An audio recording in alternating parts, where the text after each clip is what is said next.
आगरा का थाना सिकंदरा क्षेत्र, जहां काम से दिखने वाले घर के भीतर पिछले 45 दिनों से एक ऐसा खौफनाक राज दफन था जिसकी भनक पड़ोसियों तक को नहीं थी। जिस बाथरूम को घर के लोग रोज इस्तेमाल कर रहे थे, ठीक उसी के फर्श के नीचे घर के मुखिया सुरेंद्र शर्मा की लाश दफन थी। आरोप है कि महिला ने पहले अपने पति की बेरहमी से हत्या की और फिर सबूत मिटाने के लिए लाश को कहीं और नहीं बल्कि अपने ही घर के बाथरूम में दफन कर दिया। आगरा का सिकंदरा इलाका, जहां इस वक्त हर कोई सन्न है, हैरान है कि आखिरकार कोई ऐसे कैसे कर सकता है। पुलिस के भी होश उड़ गए हैं। एक कलयुगी पत्नी पर अपने ही पति की हत्या का आरोप लगा है। हत्या भी ऐसी जिसे छुपाने के लिए घर के भीतर ही कब्र खोद दी गई। पुलिस का कहना है कि मृतक की पहचान सुरेंद्र कुमार शर्मा के रूप में हुई है। 26 मई को सुरेंद्र अचानक गायब हो गए। परिजनों ने जब सुरेंद्र के बारे में पूछा तो आरोपी पत्नी रूबी ने बड़े ही शातिराना अंदाज में झूठ बोला। रूबी ने घर वालों से कहा कि सुरेंद्र खुद घर छोड़कर कहीं चले गए हैं और जल्द ही वापस लौट आएंगे। पत्नी की बातों में आकर परिजनों ने पुलिस में गुमशुदगी की रिपोर्ट दर्ज कराई। पुलिस ने सीसीटीवी खंगाले, तलाश शुरू की, लेकिन सुरेंद्र का कोई सुराग नहीं मिला। करीब 1.5 महीने तक ये खौफनाक नाटक ऐसे ही चलता रहा। घर के उसी बाथरूम को आरोपी महिला रोज इस्तेमाल करती रही, जिसके नीचे उसके पति की लाश दफन थी। लेकिन कहते हैं कि जुर्म की उम्र ज्यादा लंबी नहीं होती। आखिरकार आरोपी महिला का सब्र टूट गया और उसने खुद ही अपने जेठ के सामने इस खौफनाक राज से पर्दा उठा दिया। जेठ के पैरों तले जमीन खिसक गई। जेठ ने फौरन पुलिस को सूचना दी। पुलिस ने जब मजिस्ट्रेट की मौजूदगी में बाथरूम का फर्श खुदवाया तो अंदर का मंजर देखकर सब कांप उठे। फर्श के नीचे सुरेंद्र का मानव कंकाल बरामद हुआ, जिसे कब्जे में लेकर फोरेंसिक जांच के लिए भेज दिया गया। पहले तो पूछताछ में महिला ने पुलिस को बताया कि उसका पति शराब के नशे में अक्सर उसके साथ मारपीट करता था और सुरेंद्र नींद की गोली भी लेता था। जिसके बाद पत्नी ने खीर बनाकर खीर में 20 गोलियां डाल दी, जिससे सुरेंद्र की मौत हो गई और शव को बाथरूम में दफन कर दिया। हालांकि पुलिस महिला के इस बयान की भी गहनता से जांच कर रही है। आरोपी पत्नी रूबी ने भी बताया कि पति सुरेंद्र ने आत्महत्या की थी। डर की वजह से शव को दफन किया गया। देखिए, यही वो घर है और ये गैलरी है, ये रूम है और ये वो बाथरूम है। और यहाँ इस समय इस बाथरूम की वो स्थिति है कि यहाँ खड़े होने लायक स्थिति नहीं है। देख सकते हैं कि यही यहाँ गड्ढा खोदा गया था। ये बाथरूम के अंदर सीट लगी है, उसके बगल में ये गड्ढा खोदा गया और इसी दीवार के सहारे से गड्ढा खोद के उसके शव को दफना दिया गया। फिलहाल इतनी बड़ी घटना हुई, 45 दिन तक वो पत्नी, आरोपी रूबी जो पत्नी है, अपने पति सुरेंद्र के शव को बाथरूम में दफनाने के बाद उसी बाथरूम में नहाती रही और आसपास के लोगों के साथ भी बैठती रही, लेकिन किसी को पता नहीं लगने दी। आप बताइए कि 45 दिन तक उसने किसी को पता नहीं लगने दिया, आसपास के लोगों को भी किसी को नहीं पता था। तो फिर कैसे, मतलब आपको अंदेशा लगा? एक बैंक में आपने अकाउंट में पैसे, वो एक्चुअल में क्या है कि माँ जो हमारी हैं उनकी पेंशन आती है राजस्थान में, तो हर महीने उनकी पेंशन आती है। तो मैंने उनसे कहा था मैंने कि इनके पैसे आ गए होंगे। बोले हाँ अभी नहीं आए। 1 तारीख को 9 समुद्र झूठ बोला कि 1 तारीख को पैसे नहीं आए। अब 1 तारीख को जाके फिर मैंने माँ को ले जाके यहाँ से एक दिन भरतपुर में नई पासबुक निकलवाई। पासबुक निकलवाने के बाद मैं उस पर स्टेटमेंट लिया। स्टेटमेंट के दौरान मुझे पता चला कि 1 तारीख को जो वो मुझसे मना कर रही थी, तो 1 तारीख को एटीएम से 6000 रुपये निकले थे। और जबकि वो हमसे ये कह रही थी कि एटीएम का पिन कोड हमें नहीं पता है। एटीएम का पिन कोड तो वही पता करते हैं, वही निकालते थे, हमें नहीं पता। और जबकि पैसे 6000 रुपये एटीएम से निकल नहीं सुना था कि उसने अपने पति मार के और बाथरूम में दफना दिया। पहले हमको कोई जाता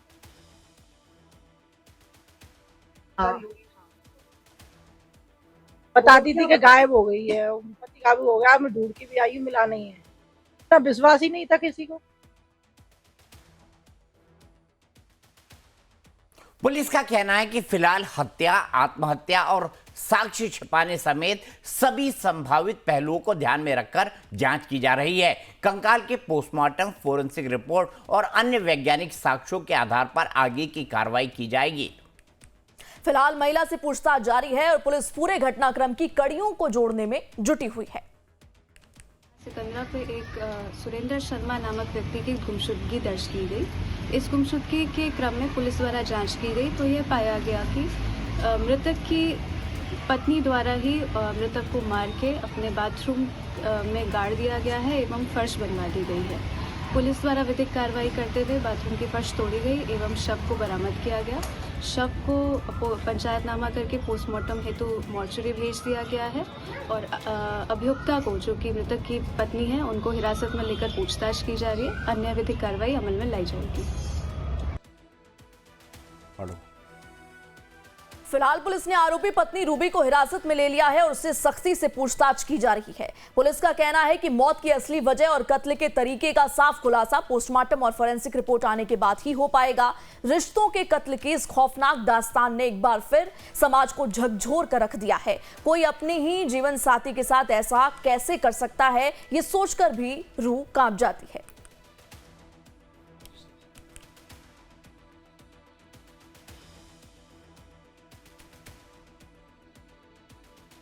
तो इस पर कई सारे सवाल हैं जिनका जवाब हम ढूंढने की कोशिश करेंगे। कत्ल की असली वजह क्या थी? अवैध संबंध या संपत्ति विवाद? दूसरा सवाल है, क्या इस जघन्य कत्ल में कोई और भी शामिल था? ये दूसरा सवाल है। सवाल नंबर 3 है, अकेले महिला ने लाश को दफनाने और टाइल्स लगाने का काम कैसे किया? ये भी एक बड़ा सवाल है। इसी पर बात करने के लिए हमारे साथ चांदनी शाह है, वो एक सोशल एक्टिविस्ट है, और डॉक्टर अनीता गौतम है जो कि एक साइकोलॉजिस्ट हैं। डॉक्टर अनीता, मैं सबसे पहले आपसे समझना चाहूँगा, क्या इस तरह की खबरें ज़्यादा रिपोर्ट हो रही है, सामने आ रही हैं, इसलिए ऐसी सब खबरों की संख्या बढ़ गई है, या आपको लगता है कि नहीं, समाज में इस तरह के अपराध कि पत्नी अपने पति को मार दे, गर्लफ्रेंड अपने होने वाले शौहर को मार दे, पत्नी जो है जैसे मेरठ के अंदर हुआ वो अपने पति को मार दे, अपने बॉयफ्रेंड के साथ मिलकर उसको नीले ड्रम में छुपा दे, तो क्या रिपोर्ट ज़्यादा होने लगी है, इसके कारण ये खबरें सामने आ रही है, या आपको लगता है कि ये ट्रेंड बढ़ गया है? नहीं, देखिए, ऐसा चाहे मर्डर वाइफ का किया हो या हस्बैंड का किया हो, मर्डर है और वाकई में काफी दुखद घटना है। पर आप बिल्कुल सही कह रहे हो कि अब इस तरीके की घटनाएं कि वाइफ अपने हस्बैंड का मर्डर कर रही हैं, ये घटनाएं जाहिर सी बात है सामने ज्यादा आ रही हैं, ज्यादा रिपोर्ट हो रही हैं, या फिर हाँ, हमारे समाज में इस तरीके के केसेस बढ़ रहे हैं कि एक महिला जो यूजुअली जैसे कहा जाता है ना कि अबला है, वही एक डोमेस्टिक वायलेंस का मेन टारगेट रहा है। पर कई केसेस में अब सिनेरियो बदल रहा है। अब जो है कि केसेस के अंदर वाइफ ही अपने हस्बैंड को मार रही है। तो ये भी एक बहुत ही अलग सा केस है जिसके अंदर ये दिखाया गया है कि पहले उसने उसको मारा है और मारने का वो तरीका क्या बता रही है कि स्लिप मतलब नींद की गोलियां उसको खिला दी गई है जिसकी वजह से वो मर गया है। पर यूजुअली ऐसा होता नहीं है कि 20 गोलियों के अंदर एक व्यक्ति मर जाए। और खैर, बात तो सही है कि अभी फॉरेंसिक रिपोर्ट आएगी तब हमें मौत का असली कारण पता चलेगा। पर जिस भी वजह से या जिस तरीके से उसने मारा है, बात यह है कि उसने पहले उसको मारा, फिर जब उसको लगा कि वो ओपन हो जाएगी, सब जगह बात फैल जाएगी, तो मीडिया से सीख कर देखा जाए, आपने खुद ने अपने इसके अंदर रिपोर्ट के अंदर कहा है कि दृश्यम स्टाइल करा है। एक्चुअली होता क्या है कि जिनका दिमाग इस तरीके से चलता है, तो जब कोई मर्डर वो कर देते या क्राइम कर देते तो उनके दिमाग में लगता है कि ये क्राइम को अब छुपाए कैसे, और फिर जो सामने उनके दिमाग के अंदर जो इस तरीके की घटनाएं होती है, जैसे कि उसने ना ड्रम के अंदर सीमेंट डाल के उसको छुपाने की कोशिश करी, या दृश्यम फिल्म के अंदर उसको ना फर्श के अंदर गाड़ कर ऊपर से सीमेंट वो लगा दिया, तो उनके दिमाग में वो सारी चीजें रिकॉल होती कि किस तरीके से हम हमारे क्राइम को छुपाएं। और उनको ये तरीका लगा कि हम वहां पे बाथरूम के अंदर छुपा देते हैं, कोई भी किसी को भी शक नहीं होगा। और इनफैक्ट इस केस में तो हो ही रहा था ना, शक किसी को हुआ ही नहीं था। इनफैक्ट जब खुद वाइफ ने बोला कि मैंने मारा है, तब जाके लोगों को पता। इनफैक्ट उससे पहले तो लोगों को पता ही नहीं था। तो ये बहुत ही अजीब सा एक तरीके से समाज के अंदर क्राइम बढ़ रहा है, क्राइम को छुपाने के तरीके बढ़ रहे हैं। काफी ज्यादा एक विचारणीय बात है कि हमारी सोच कहां से कहां जा रही है। जब हम किसी अपने पति या पत्नी पे, जहां पे एक जीवन भर का संबंध होता है, एक बहुत ही पवित्र वो संबंध होता है, वहां पे ना ये सब चीजें आ जाती है, किसी तीसरे का एंट्री हो जाती है, या फिर जेलसी आ जाती है, या फिर मारपीट आ जाती है। जैसे ये अपने हस्बैंड के लिए बता रही थी कि वो शराब पीकर इसको मारता था। तो किसी भी कारण से रहा हो, हम ये कह सकते हैं किसी को मारना कोई सॉल्यूशन नहीं है। और ये बहुत ही एक विकृत मानसिकता समाज के अंदर फैल रही है कि पहले मतलब ऐसा लग रहा है हिंसा के प्रति हमारी संवेदनशीलता ही खत्म हो रही है। हम किसी भी इंसान को मारने से पहले कोई सोच ही नहीं रहा है कि हम एक जीते जागते इंसान को मान रहे हैं, वो व्यक्ति जो हमारे बच्चों के पिता है या फिर हमारा स्पाउस है या फिर हमारी वाइफ है, बस अपना एक इम्पल्स के अंदर उसको मार दिया या प्लान बना के उसको मार दिया कि इसके साथ रहना ही नहीं है और एक आसान तरीका है कि बस इसको मार दिया जाए। तो इट्स अ वेरी, हमारे समाज कहाँ जा रहा है, ये हमें देखने वाली बात है कि क्या चीज देखकर ये लोगों के अंदर बढ़ रही है। और सबसे ज्यादा जो असर पड़ रहा है मुझे तो ये लग रहा है कि जैसे जैसे हम नेट पर, टीवी पर ये सब क्राइम को डिटेल में बताते हैं कि होता है ना कि आप इससे साफ कर दो ब्लड के निशान, तो वो ब्लड के निशान दिखेंगे भी नहीं। तो वही चीजें ये पढ़कर क्राइम का जिनका माइंड होता है वो ये सब चीजें लेते हैं और उस हिसाब से ही अपना क्राइम करते हैं और सबूत मिटाने की कोशिश करते हैं। तो इंटरनेट जहां हमें इंफॉर्मेशन दे रहा है वहां ये इंफॉर्मेशन भी देता है। अगर आप नेट पे सर्च करेंगे तो ये सब चीजें भी इजीली अवेलेबल हो जाती हैं। तो जिनके माइंड क्रिमिनल है, जिनकी विकृत मानसिकता है, उन पर ये नेगेटिव असर करते हैं और वो इस चीज के अंदर बार बार सोचते हैं और उनके दिमाग के अंदर ये प्लान बनने लग जाता है। जी ठीक है, चांदनी शाह जी मैं आपसे समझना चाहूंगी, अभी सिया गोयल का केस हम देख रहे हैं, इससे पहले नीला ड्रम हुआ, सोनम रघुवंशी को बेल मिल गई है, इस केस को आप कैसे देख रही हैं? इस केस का पहले से कोई कनेक्शन आप देखती हैं? पिछले जो केसेस हो गई हैं, क्या आपको लगता है कि उन केसेस का भी इम्पैक्ट अब पड़ रहा है सोसाइटी पर? और जैसा कि डॉक्टर नीता जी कह रही थी कि नेट, सोशल मीडिया ये भी बहुत एक हद तक कंट्रीब्यूट कर रहा है इन चीजों में। जी मैं एक लॉयर भी हूँ, तो मैं उस पोजीशन से भी बात करना चाहूँगी। ये एक प्री मेडिटेटेड मर्डर है ना। ये this is not out of passion किया हुआ या क्राइम ऑफ पैशन नहीं है कि एकदम से प्रोवोक हो गए और उसके बाद एकदम से ये चीज़ हुई। उन्होंने प्लानिंग करके, ये जो रूबी है उन्होंने प्लानिंग करके ये मर्डर किया है कि पहले उन्होंने एक लीथल दवाई प्रोक्योर करी, उसको खीर में डाली, वो जानती थी वो क्या कर रही हैं। And doctor Anita, she is a psychologist, वो शायद अग्री करेंगी मेरे साथ कि 45 दिन तक उसी एक घर में रहना, एक ड्रामा स्टेज करना, to cry in front of neighbours, और उसी बाथरूम में नहाना, जिस बाथरूम में उसी कंक्रीट के ऊपर खड़े रह के जिसके नीचे आपके पति की लाश दफन है। ये एक क्लासिक केस ऑफ साइकोपैथी है, जहाँ पे आप दिखा रहे हो कि आप विक्टिम हो, बट आप विक्टिम हो नहीं। आपके अंदर एम्पैथी नाम की चीज़ है ही नहीं, ह्यूमन एम्पैथी नाम की। तो मैं इस चीज़ को ऐसे देखती हूँ from a legal point of view कि ये पॉइजन करके बरी कर देना, इसको ना डोमेस्टिक मेलाइस में आप rarest of the rare case की तरीके से भी देख सकते हो, जहाँ पे आपका जो आपकी सेक्शंस लगती हैं वो आपकी मर्डर के लिए तो लगती हैं 103 ऑफ BNS, आपकी एविडेंस को गायब करने के लिए और फॉल्स इंफॉर्मेशन देने के लिए कि आपकी सेक्शन लगती है, आपका चीटिंग करने के लिए, फाइनेंशियल फ्रॉड किया है उन्होंने, उनकी मदर इन लॉ का जो पेंशन फंड्स था वो साइफन ऑफ किया है, क्रिमिनल ब्रीच ऑफ ट्रस्ट किया है। तो ये सारी जो हैं जिसकी जो धाराएं हैं वो आपको अगर इसके अंदर आप अगर ट्राई होते हैं तो आपको सजाए मौत या तो लाइफ इम्प्रिजनमेंट मिलती है, जो कि बिकॉज ये महिला हैं तो इनको लाइफ इम्प्रिजनमेंट की सज़ा मिल सकती है। एंड ये ना इट्स अ वेरी एक इंस्टीट्यूशनल लेसन इसमें लेना चाहिए कि ये एक एब्सोल्यूट डेथ है एक ह्यूमन कॉन्शियंस का।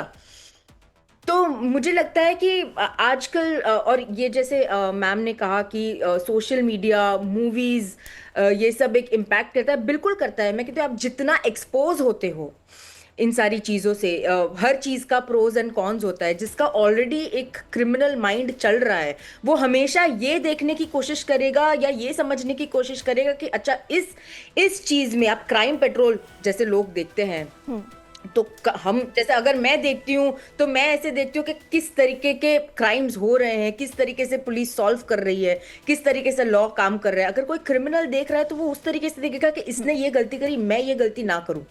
मैम मुझे एक बात बताइए तो चांदी जी, हर चीज मुझे एक बात बताइए, हर क्या चीज का आपको लगता है कि एक अकेली महिला जो कह रही है कि उसने खीर के अंदर नींद की दवाई मिला दी, मानता हूं नींद की दवाई से 20 गोलियां अगर आप देंगे, हेवी डोज हो, तो उससे आपका सडन डेथ हो सकता है या थोड़ी देर के बाद डेथ हो सकता है, सुबह इंसान उठेगा नहीं, लेकिन क्या एक अकेली महिला के लिए ये संभव है कि उसी की लाश को उठाए, छोटे से बाथरूम के अंदर लाए, टाइल्स को तोड़े, गड्ढा खोदे, उस लाश को अंदर दफना दे, उसके बाद गड्ढा भर भी दे और उसके बाद खुद ही टाइल लगा दे? पता है दीपक, अच्छा सॉरी मुझे यही लग रहा था कि इसके अंदर वाकई में ऐसा लग रहा है कि उनके साथ में कोई था, डिपेंड करता। देखिए अगर कोई महिला पहले से इस तरीके का काम करती आ रही हो, जो सीमेंट का या फिर जो होते हैं ना कि खाना घर बनाने वाले काम करते हैं, पर इसको देख के लग नहीं रहा था कि इनका ये काम है। तो अगर उसने ये सोचा है कि पहले गड्ढा खोदे, फिर इसके अंदर भरे, फिर उसके बाद टाइल्स को लगाए, तो ये उसका रोज का काम नहीं है। तो इसका मतलब वाकई में ऐसा लग रहा है कि उनके साथ कोई है जिन्होंने इस काम में इसको मदद मिली। जो ट्रुथ है वो तो ऑब्वियसली पूरी जब एनालिसिस होगा, पुलिस इन्वेस्टिगेशन होगी, तब सामने आएगा। पर एक इसके अंदर बहुत बड़ी बात यह है कि हम जब यहाँ रोज बात कर रहे हैं कि किस तरीके से कोई भी व्यक्ति, चाहे महिला है, पति अपने स्पाउस का मर्डर कर देते हैं, पर पकड़े भी जाते हैं, पर उसका रिजल्ट क्या? आज भी सोनम रघुवंशी बाहर घूम रही है। और जो अभी हम जिसके बारे में हम बात कर रहे हैं, सिया और केतन केस के अंदर, उसके अंदर भी जाहिर सी बात है कि शायद सिया को बेल मिल जाए। जब और इसके अंदर भी पहले भी पुराने केसेस ऐसे हुए हैं कि जिसके अंदर महिला ने एक मर्डर किया है और फांसी के बजाय उनको उम्र कैद के अंदर बदल दिया गया है। जब ये केसेस और जब इन केसेस के रिजल्ट सामने आते हैं तो हमारे समाज के अंदर एक बहुत ही नेगेटिव मैसेज जाता है कि आप क्राइम कर दो पर फिर आपको वो सजा नहीं मिलती है। तो जब ये मैसेज जाता है कि ठीक है, एक बार आपने क्राइम कर दिया पर फिर वो केसेस चलते रहेंगे, वो आराम से घूम रहे हैं। मैं जानती हूँ कि उनका सोसाइटी के अंदर काफी ज्यादा नेगेटिव वो हो गया है कि वो इतना फ्रीली नहीं रह सकते, पर फिर भी लॉ की तरफ से तो उनको कोई भी सजा नहीं मिल रही है। तो जब ये चीजें, क्राइम, जिनका माइंड विकृत होता है, जब ये चीजें उनके दिमाग में आती है तो उनको एक तरीके से शय मिल जाती है कि अगर आप क्राइम करते हो तो आप बेल पे छूट जाओगे या फिर है ना उनकी सजा जो है फांसी के बजाय उम्र कैद हो जाएगी। तो ये सब चीजें भी बहुत सारा घूमती है दिमाग के अंदर। और जैसा कि मैडम ने अभी कहा है कि बिल्कुल सही बात है कि हम इन क्राइम्स को पूरा डिटेल में देखते हैं। ठीक है, जैसे कि पहले क्राइम हुआ कि उसको काट दिया टुकड़ों के अंदर, ठीक है, फिर उसको पुलिस ने पकड़ लिया क्योंकि खून के धब्बे दिखाई दिए। नेक्स्ट टाइम कोई ये देखेगा तो वो खून के धब्बे कैसे मिटाए जाए। फिर कहीं पे वो टुकड़े मिले हुए मांस के, तो नेक्स्ट टाइम जो भी क्रिमिनल माइंड होगा वो ये सीखेगा कि उन टुकड़ों को किस तरीके से छुपाया जाए ताकि बॉडी ही नहीं मिले। और अब बेसिकली बात इसी तरीके से इनका दिमाग में ऐसा ही था कि अगर बॉडी ही नहीं मिलेगी उस इंसान की तो कोई केस ही नहीं बनेगा ना, फिर तो मर्डर केस हुआ ही नहीं, वो तो एक गुमशुदगी का लापता केस हो जाएगा। और लापता केस का तो कभी भी वो बंद हो जाता है, केस क्लोज। अभी भी बात सिर्फ इतना है कि ये केस सामने तभी आया है जब उस महिला ने खुद ने बोला है।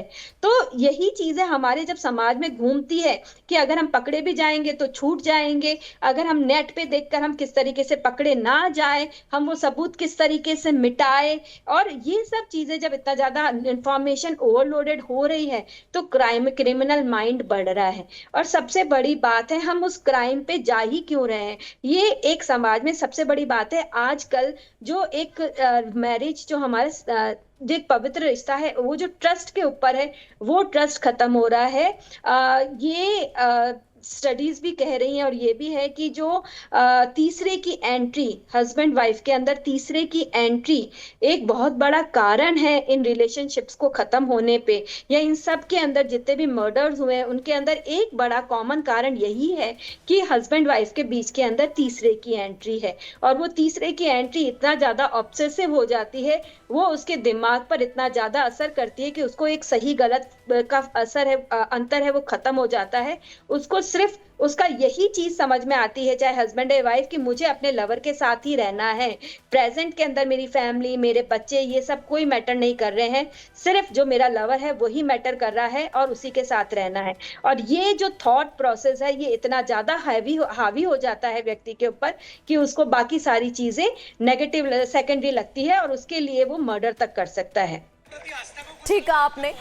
एक छोटा रिएक्शन चांदनी शाह आपसे भी मैं चाहूंगी, और मुझे लीगल पॉइंट ऑफ व्यू से समझाइएगा कि एक तरफ सोनम रघुवंशी जो कि अभी जमानत पर बाहर है, ये कैसा मैसेज दे रहा है सोसाइटी को? ये गलत मैसेज क्या इस तरह के केसेस को और प्रोवोक कर रहा है? आप क्या कैसे देखती हैं, आपका क्या टेक रहेगा इस पर? देखिए, अगर आई डोंट नो, बहुत सारे लोगों को ये चीज पता नहीं है, लेकिन सोनम रघुवंशी का बाहर बेल पे आने का एक ही रीजन है, और वो है पुलिस ने जो गलती की वो धारा। बेसिकली क्या हुआ, मैं आपको 2 मिनट में समझा देती हूँ कि सेक्शन लगना था 103, जो कि मर्डर सेक्शन है अंडर BNS। पुलिस ने अरेस्ट मेमो, आपका आर्टिकल 22 ऑफ कॉन्स्टिट्यूशन जो है वो गारंटी देता है कि कोई भी अगर आप अरेस्ट कर रहे हो तो सामने वाले को पता होना चाहिए कि वो कौन से ग्राउंड्स पे अरेस्ट हो रहा है।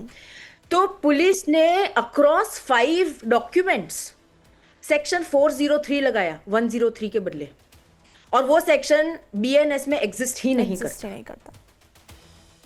तो ये टेक्निकलिटी पे सोनम रघुवंशी को बेल मिली। लेकिन अगर आप सुप्रीम कोर्ट का कल का अगर आप देखेंगे तो सुप्रीम कोर्ट ने भले ही ये कहा है कि हाँ हम अभी फिलहाल इंटरफियर नहीं करना चाहते, लेकिन उन्होंने अपना रिजर्वेशन दिखाया है जिस तरीके से हाई कोर्ट ने उस चीज को स्टे रखा, उस चीज पे अपहेल्ड किया, सॉरी, ट्रायल कोर्ट के उसको। तो सोनम रघुवंशी की बेल कल जाके उसको वो पलट भी सकती है, वो वापस अंदर भी जा सकती है। Right now she is complying with every जो भी उसकी बेल कंडीशंस होंगी, लेकिन ये प्योर प्रोसिक्यूशन की गलती की वजह से बाहर है। बिल्कुल प्योर प्रोसिक्यूशन की गलती की वजह से। तो इसमें देखिए क्या होता है ना कि हम ना अभी उस एक ऐसे एरा में रह रहे हैं जहाँ पे अगर आप कहीं भी सोशल मीडिया खोलेंगे, कहीं भी जाएंगे ना, तो आपको यही चीज सुनने को मिलेगी कि जुडिशरी इनकम्पिटेंट है। लेकिन असल में अगर आप देखें तो बहुत सारे फैक्टर्स कंट्रीब्यूट करते हैं किसी भी केस के नतीजे तक आने के लिए, किसी भी केस में जो भी स्टेज पे जो भी कुछ हो रहा है जी। राइट, ठीक है, हमारे पास समय इतना ही था। चांदनी शाह जी और डॉक्टर अनीता गौतम जी, आप दोनों का बहुत बहुत शुक्रिया हमारे साथ इस चर्चा का हिस्सा बनने के लिए। आज के इस खास सेगमेंट में इतना ही, लेकिन लाइव टाइम्स पर खबरों का सिलसिला लगातार जारी है, आप बने रहिए हमारे साथ।